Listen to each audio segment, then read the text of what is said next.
boa noite. Eu sou William Galvão e começa agora o Jornal da Justiça desta terça-feira, 15 de agosto. O plenário virtual do Supremo decide que o ministro André Mendonça poderá votar no julgamento que trata da constitucionalidade do marco temporal para a demarcação de terras indígenas. Esse é um dos destaques de hoje. E você acompanha também nesta edição. Habeas corpus concedido pelo STF libera Tata Werneck e Cauã Raymond de prestarem depoimento à CPI das pirâmides financeiras.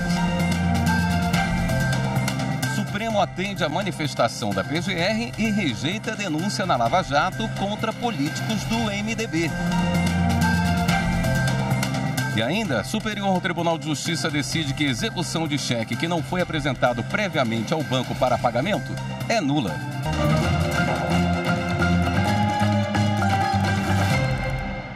Por unanimidade, o STF decidiu que o ministro André Mendonça poderá votar em tese do chamado Marco Temporal de Terras Indígenas.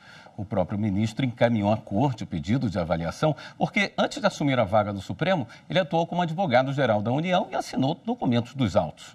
Repórter Renato Rosa. A questão de ordem apresentada pelo ministro André Mendonça foi julgada no plenário virtual. Ele defendeu que o Supremo permita que o ministro, que já tenha se manifestado, possa votar na fixação da tese. No voto, destacou: pondero, contudo, que em razão da sistemática de julgamento atualmente empregada por este colegiado maior, nada obstante a eventual ausência de manifestação em relação ao caso concreto, não deve o ministro, virtualmente, suspeito e impedido, deixar de participar da integralidade do julgamento, concernente à repercussão geral, incluindo voto, debates e sessões correspondentes, apenas deixando de apresentar voto sobre a causa piloto, o caso concreto. O ministro André Mendonça justificou a necessidade desse esclarecimento porque, antes de ocupar a vaga no Supremo, em dezembro de 2021, ele assinou manifestações no processo, enquanto era advogado-geral da União. Em junho, o julgamento do marco temporal para a demarcação de terras indígenas foi suspenso após André Mendonça pedir mais tempo para analisar o processo. No recurso, a FUNAI contesta a decisão do TRF da 4ª Região a favor do governo de Santa Catarina. O Instituto do Meio Ambiente do Estado pede a reintegração de uma área localizada em parte da reserva biológica do Sassafrás. O que os ministros decidirem valerá para disputas judiciais semelhantes em todo o país. O marco temporal é uma tese jurídica, prevê que os povos indígenas têm direito apenas às terras que ocupavam ou já disputavam até 5 de outubro de 1988, data de promulgação da Constituição. E o ministro André Mendonça concedeu habeas corpus à atriz Tata Werneck e ao ator Cauã Raymond para desobrigá-los de prestar depoimento à CPI das pirâmides financeiras na Câmara dos Deputados. Os depoimentos dos artistas convocados na condição de investigados estavam marcados para a tarde de hoje.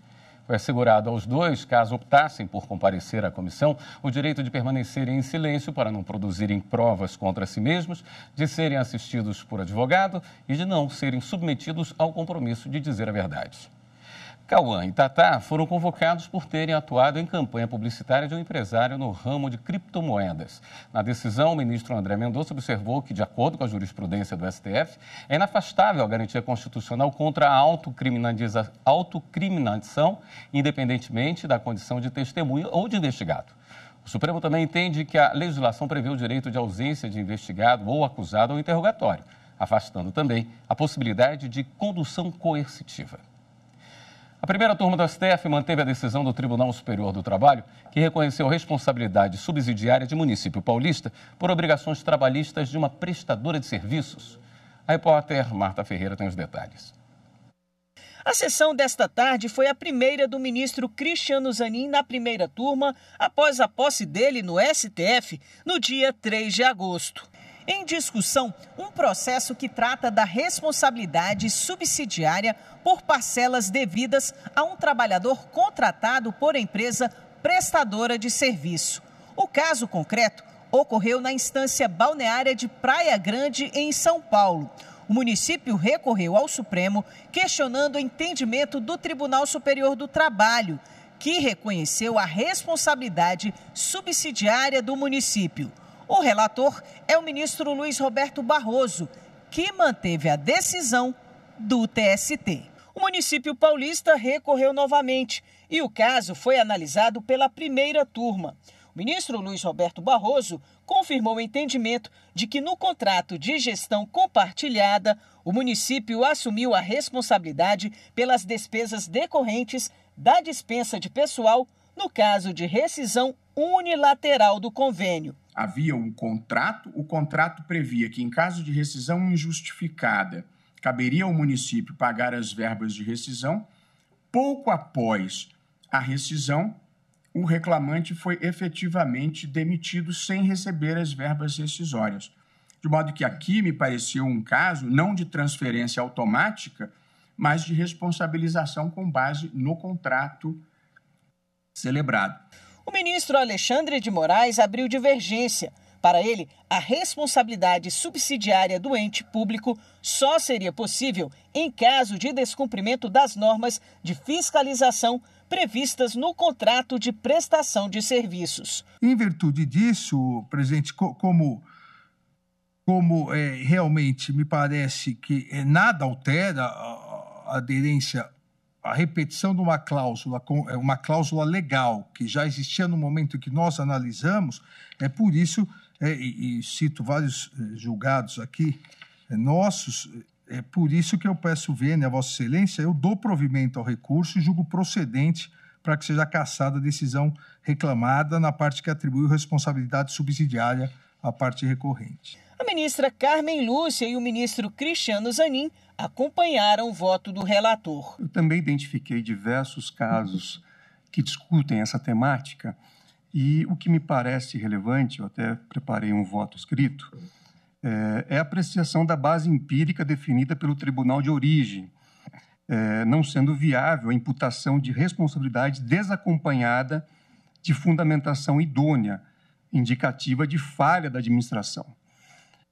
Ou então que haja uma cláusula contratual expressamente prevendo essa responsabilidade. Assim, por maioria, a primeira turma negou provimento ao agravo interno e manteve a decisão que reconheceu a responsabilidade subsidiária do município por obrigações trabalhistas de prestadora de serviços.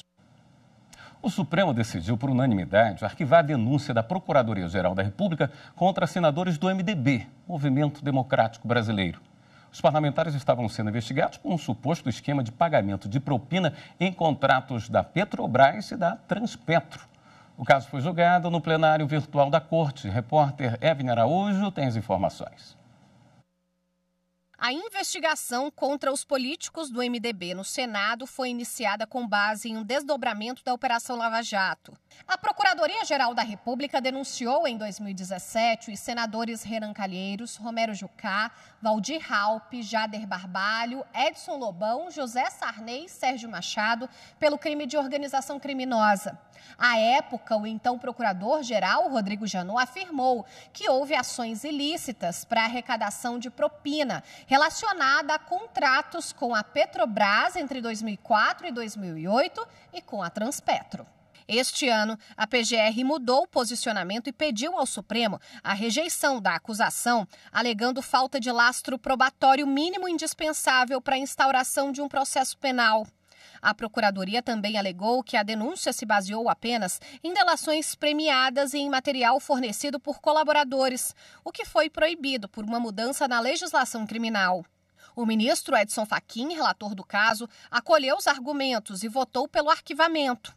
Todos os ministros da Corte acompanharam o entendimento do relator. O ministro Cristiano Zanin, do STF, substituiu a prisão preventiva da blogueira Maria Aparecida de Oliveira pela proibição de usar a internet. Maria Aparecida é acusada de crimes contra a honra de uma juíza de Alagoas. Repórter Carolina Chaves. Maria Aparecida de Oliveira foi presa em julho, acusada nos crimes de calúnia, difamação e injúria contra uma juíza da primeira vara civil de Maceió, em Alagoas. No YouTube, a blogueira xingou a magistrada e acusou a juíza de ligação com fraudes envolvendo a empresa de mineração Braskem. No Supremo, a defesa de Maria Aparecida alegou que a prisão preventiva não se justifica porque as penas dos crimes pelos quais ela é acusada não ultrapassam 4 anos. Além disso, a blogueira tem 73 anos de idade e é réprimária.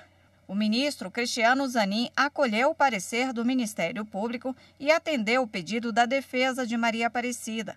O ministro substituiu a prisão preventiva pela proibição de usar a internet. Zanin entendeu que o decreto de prisão não indicou corretamente as medidas cautelares proporcionais para a manutenção da ordem pública.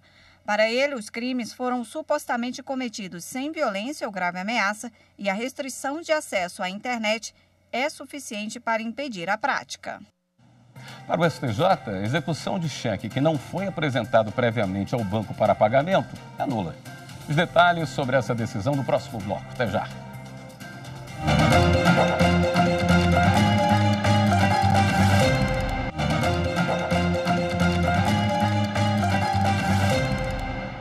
O Ministério Público Federal pediu à Justiça para intimar o Estado do Amazonas a comprovar, no prazo de 15 dias, o cumprimento da sentença que determinou a criação do Mecanismo Estadual de Prevenção e Combate à Tortura.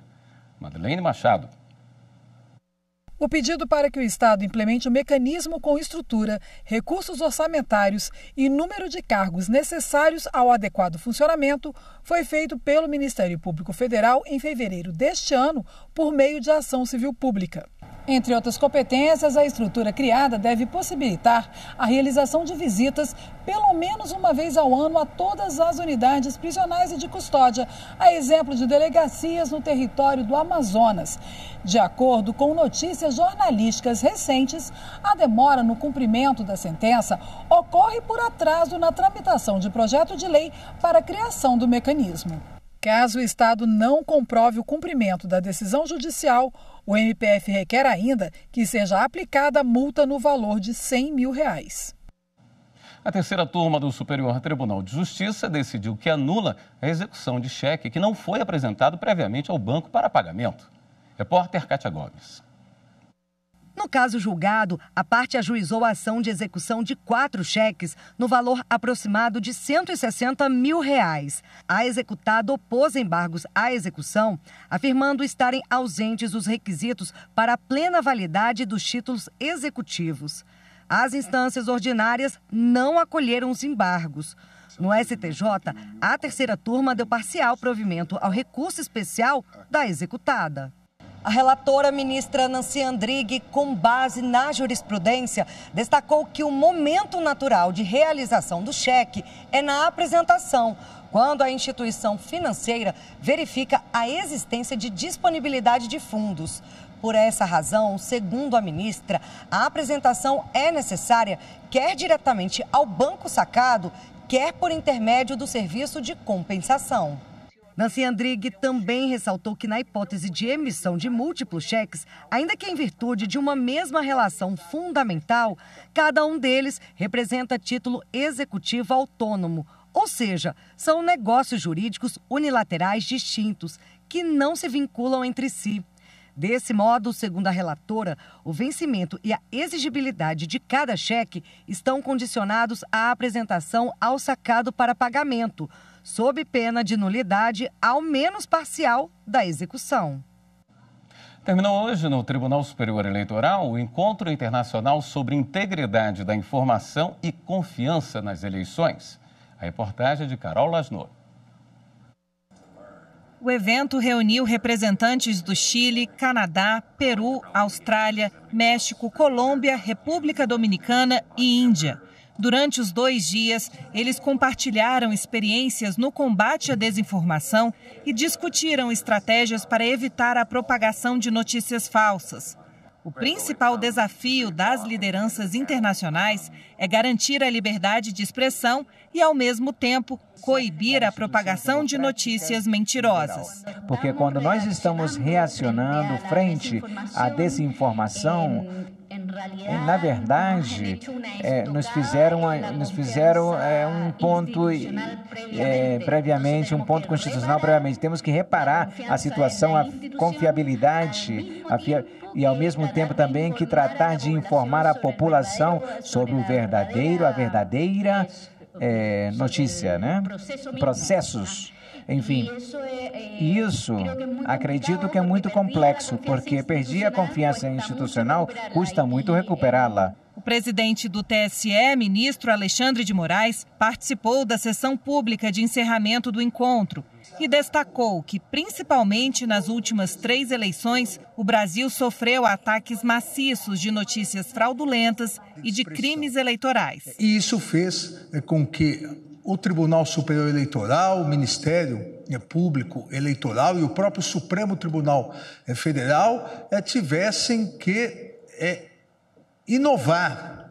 Inovar no sentido de preservar a nossa Constituição Federal, preservar a nossa democracia, preservar a lisura das eleições mediante uma agressão inédita, e repito, uma agressão inédita que não é uma peculiaridade brasileira, mas uma agressão inédita pelas mídias sociais, pelas redes sociais, à própria democracia. O evento foi promovido pelo TSE e pela Fundação Internacional para Sistemas Eleitorais. A organização trabalha com órgãos de gestão eleitoral e instituições estatais de todo o mundo, com o objetivo de garantir a integridade do ambiente eleitoral e da democracia. Chama de esperança, né? Ver que as pessoas querem avançar com a democracia, e acredito que a gente pode terminar aqui em uma excelente nota, né? E esperar nos excelentes resultados deste evento. E daqui a pouco, depois do Jornal da Justiça, tem a transmissão ao vivo da sessão plenária do Tribunal Superior Eleitoral. Repórter Fábio Ruas tem os destaques da pauta. Os ministros do TSE devem julgar 2 casos de suposta fraude à cota de gênero nas eleições de 2020, em Aracaju, Sergipe, e em Governador Nunes Freire, no Maranhão. Em Aracaju, a ação é contra o Diretório Municipal do PSC, que teria lançado candidatas fictícias. Já em Governador Nunes Freire, quem está sendo questionado é o PT e seus candidatos a vereador. 2 mulheres teriam concorrido apenas para atingir o percentual mínimo exigido por lei. Também está prevista a análise de um recurso de Tiago Costa, candidato à reeleição em 2020 ao cargo de prefeito de Rio Rufino, em Santa Catarina. Ele foi condenado por conduta vedada e abuso de poder político e agora recorre ao TSE. A pauta completa da sessão você confere em tse.jus.br.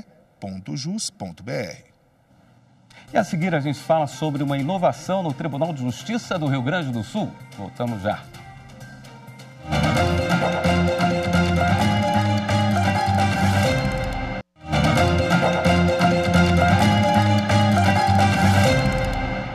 O pioneirismo na criação do depoimento especial levou o Conselho Nacional de Justiça a criar um grupo de trabalho com magistrados e servidores do Judiciário Gaúcho.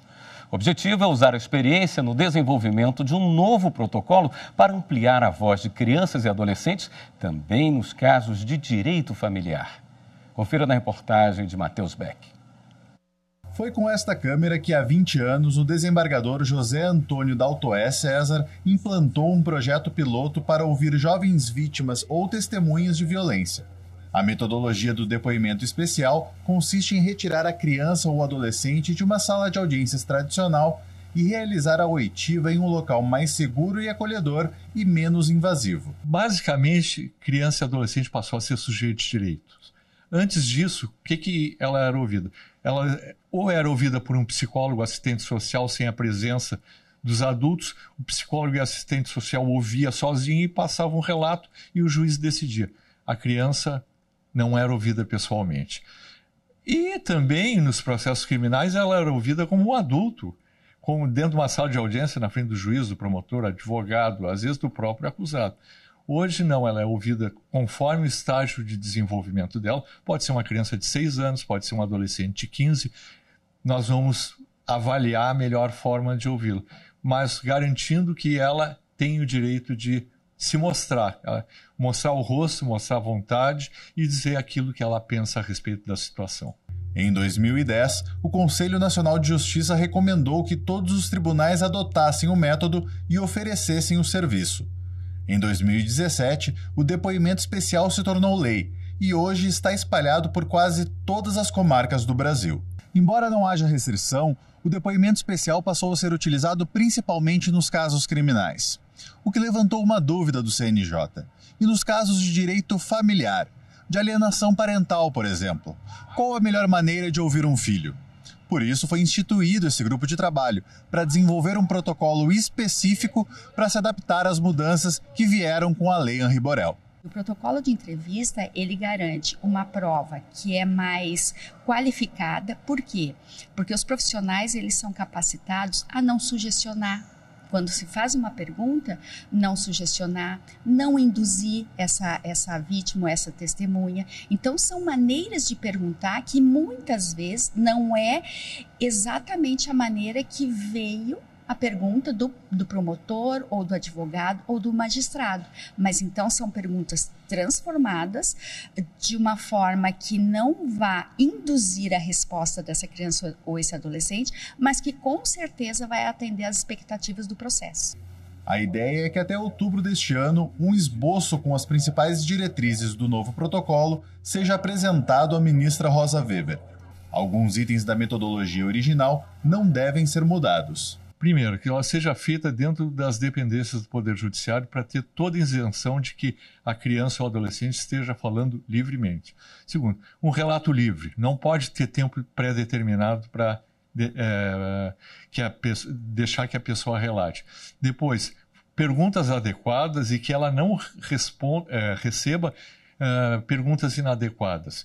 Mas as características típicas do processo de direito familiar exigem algumas adaptações e devem estar presentes neste novo modelo.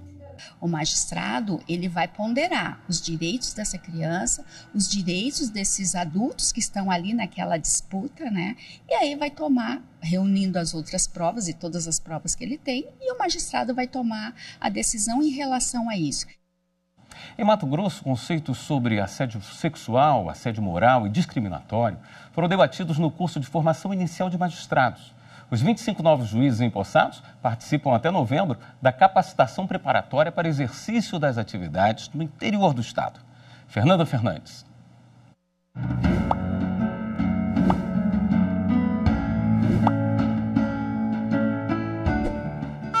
De quem é alvo de comentários como esses no ambiente de trabalho pode virar de cabeça para baixo. Assédios moral e sexual, em casos mais graves, levam a depressão, baixa autoestima, desinteresse pela atividade laboral e, com isso, queda de produção e até pensamentos suicidas. Realidade, infelizmente, de muitas instituições públicas e privadas. Mas o Judiciário de Mato Grosso, por meio de uma comissão que foi criada especificamente para lidar com essas questões, está investindo na conscientização por meio de palestras e capacitações. No portal da instituição também está disponível um hot site com uma série de informações, como um guia de combate a essas práticas e um canal para denúncias. E o assunto, que se transformou em campanha permanente da Justiça Estadual, foi abordado pela presidente da comissão em segundo grau durante o curso de formação dos novos juízes substitutos de Mato Grosso. Eu definiria o papel da comissão como cuidado. Esse, inclusive, é um termo usado na resolução. É o cuidado com a vítima. É o cuidado com o relacionamento interpessoal, para que nós tenhamos servidores sadios, para que o Poder Judiciário possa ouvir, tirar proveito do relacionamento sadio entre servidores e magistrados. Ter essa concepção do que significa o assédio moral, o assédio sexual e o assédio discriminatório faz com que nós já ingressemos na magistratura com um olhar prático de temas que nós conhecemos, no mínimo, de forma teórica. Esta edição do Jornal da Justiça fica por aqui. Obrigado pela sua companhia. Uma boa noite.